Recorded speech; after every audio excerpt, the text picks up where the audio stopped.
A legal battle of unprecedented scale in the history of K-pop idol groups has begun. It's NewJeans versus their parent company HYBE, the home of BTS. The future lawsuit amounts to a staggering 600 billion Korean won, almost $500 million. Hello, this is your attorney, Jiwon Lee.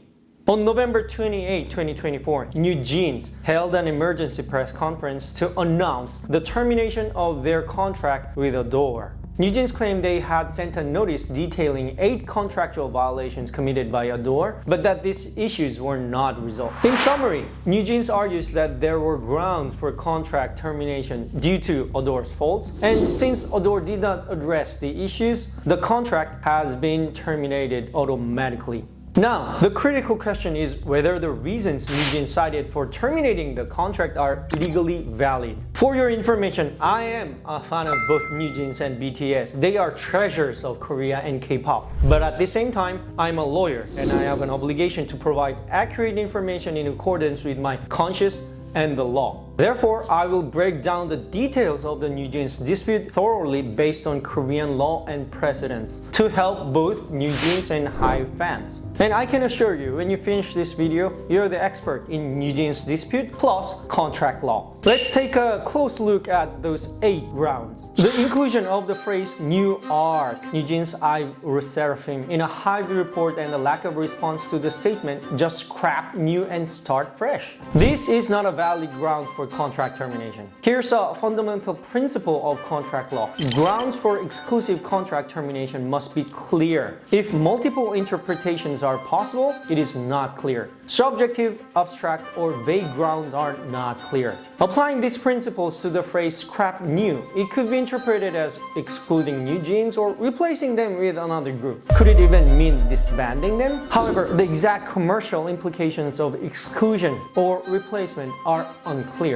Most importantly, there is no specific explanation of how this phrase constitutes concrete harm to NewJeans. In court, arguments are made with clear and specific concepts. Phrases open to multiple interpretations hold little weight. Furthermore, the author of the report could have expressed a personal opinion, and there is no evidence of how HYBE perceived or acted on this statement. In reality, NewJeans has not been excluded. They have been actively performing. In fact, scraping NewJeans is not in HYBE's interest. HYBE stands to gain 100% from NewJeans generating revenue under this 7-year exclusive contract. Second, lack of action regarding a statement by a manager from another label telling Honey, ignore her. This is not a valid ground for contract termination too. Let's assume the manager of another label company actually made this comment. What measures could Adore realistically take against an employee of a different company? They lack the authority to intervene. Adore's explanation that they could not obtain evidence of the alleged remark and cannot compel an apology from the other company appears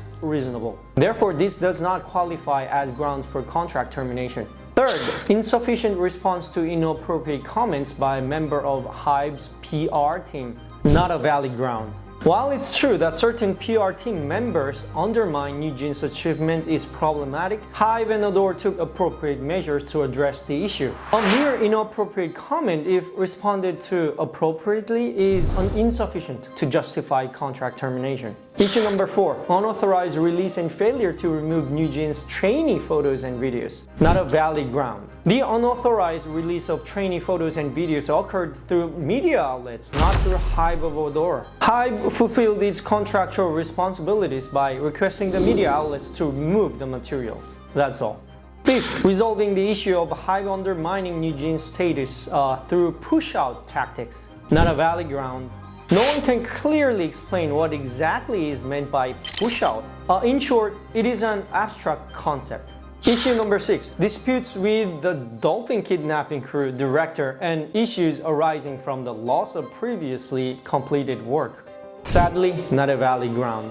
A company respects its artists and listens to their opinions, but business decisions ultimately fall under the company's authority. Even if some videos were deleted against the artist's wishes, this does not constitute grounds for contract termination. The exclusive contract clearly separates the rights and obligations of the company and the artist, especially when it comes to disputes with other companies or contractual issues. These matters are entirely the company's responsibility and authority. If there is a dispute, it is the director of the dolphin kidnapping crew who should raise objections with HYBE. NewJeans might feel upset that their preferred director is being treated unfairly, but contractual responsibility is not based on feelings.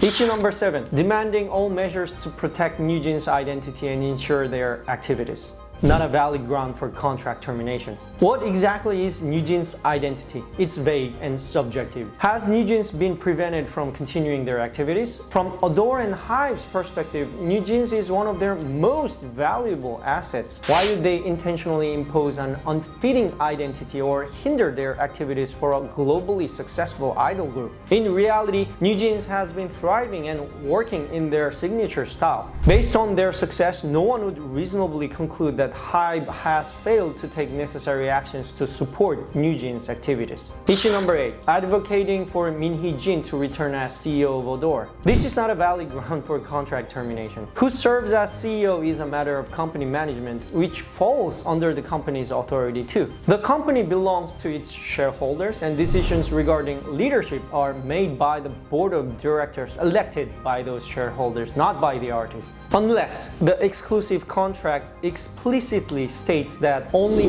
Hee-jin can serve as CEO. This is simply a unilateral demand from NewJeans. In conclusion, is it possible for NewJeans to terminate their exclusive contract? No, it is impossible. This conclusion is supported by all relevant laws and precedents related to exclusive contract in the entertainment industry. In most lawsuits concerning exclusive contracts, artists only win when there are clear legal grounds for termination. For example, Chu won her lawsuit in December 2021 against her agency Blockberry Creative, claiming that the revenue sharing ratio was unfair. The court acknowledged this. Omega X members won an injunction to suspend their exclusive contract with Spire Entertainment in January 2023, citing the agency's violation of their duty to respect personal rights due to abuse, sexual harassment, and threats. Contract termination involves the most significant aspects of the agreement. Therefore, grounds for termination must be substantial and deliberate breaches of the contract. Based on precedents, such breaches might include a severely disproportionate revenue sharing ratio, for example, 9:1, continuous verbal or physical abuse, the company going bankrupt or entering rehabilitation, making it impossible to support the artists.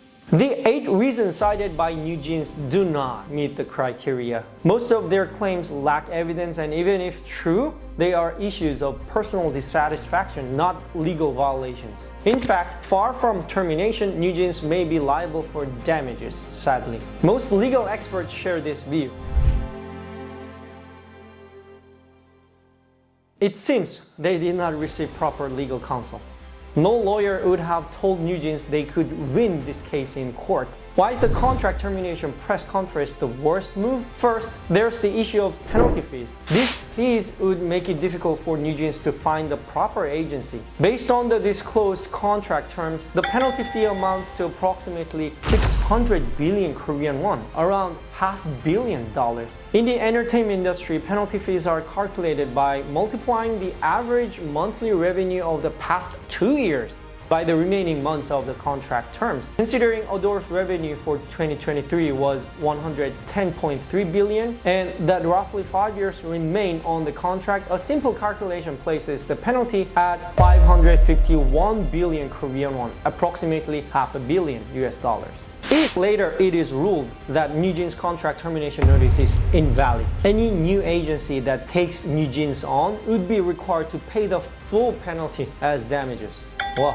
Who would take on NewJeans under such conditions? No one would. Moreover, NewJeans has terminated the contract without valid reason, citing a breakdown of trust. Who's to say the same thing wouldn't happen again with a new agency?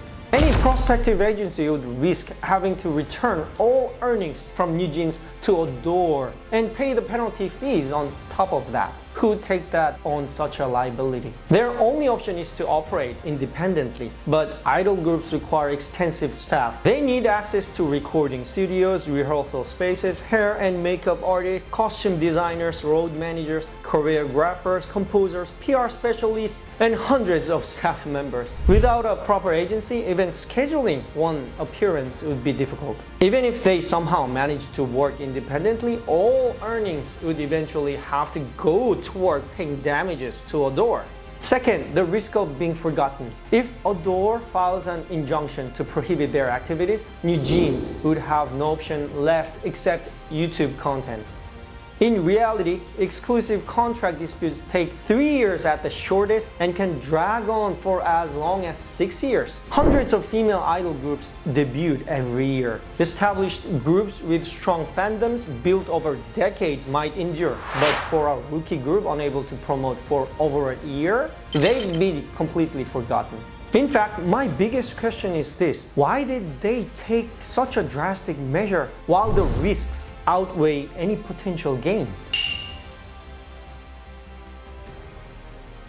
Well, you all already know the answer. Behind all of this is Hee-jin. Looking closely, it seems NewJeans is mimicking Hee-jin's strategies. They may have thought that launching a public opinion campaign and serving a termination notice would lead to the contract being nullified due to a breakdown of trust. But how could Adore or HYBE simply let go of such a valuable asset as NewJeans? If they truly believed a public opinion campaign media play would succeed, their strategy was a naive as an elementary school level plan. This appears to be a result of blind faith in Hee-jin. However, the interests of Hee-jin and NewJeans are entirely different. Hee-jin left Adore after securing everything she could. She is an already proven producer, whether people like her or not. Competitors of HYBE are eager to recruit her with blank check.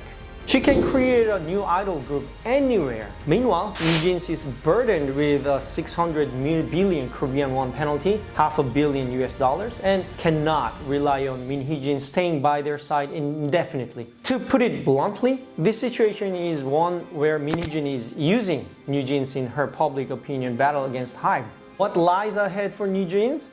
Unlike other artists, NewJeans has not filed for an injunction to suspend the effectiveness of their exclusive contract. Some have praised this as a new approach to contract disputes. However, by serving a termination notice and continuing their activities, HYBE or Adore will inevitably have to file a lawsuit to prohibit those activities. And no party refrains from suing when the situation favors them. NewJeans knows they are at a legal disadvantage. By escalating the situation to this point, they seem to expect that HYBE or Adore, who cannot afford to completely lose them, will compromise without litigation. From Adore's perspective, NewJeans is an incredibly valuable asset. It is rare for an idol group to generate such substantial global revenue in such a short time. However, thinking HYBE would back down in response to such extreme measures was their biggest miscalculation. How might this situation end? It is highly likely to conclude with reconciliation and a settlement before or during litigation. The penalty fee is simply too large. If NewJeans fights to the end and loses, they would be burdened with debt for life. If they cannot promote for over a year due to the dispute, they risk being overshadowed by new idol groups and forgotten entirely too. Consider how fiercely competitive the K-pop industry is. On the other hand, from HYBE's perspective, the amount is too significant as well. HYBE also knows that even if they win the lawsuit and can claim $500 million from NewJeans cannot generate that amount of revenue without the help and support of HYBE's global infrastructure and support. Therefore, both sides understand that reconciling and resuming activities at some point would be a win-win scenario. The question is whether Hee-jin would allow this to happen and let NewJeans go. This is your attorney, Jiwon Lee. Thanks for watching.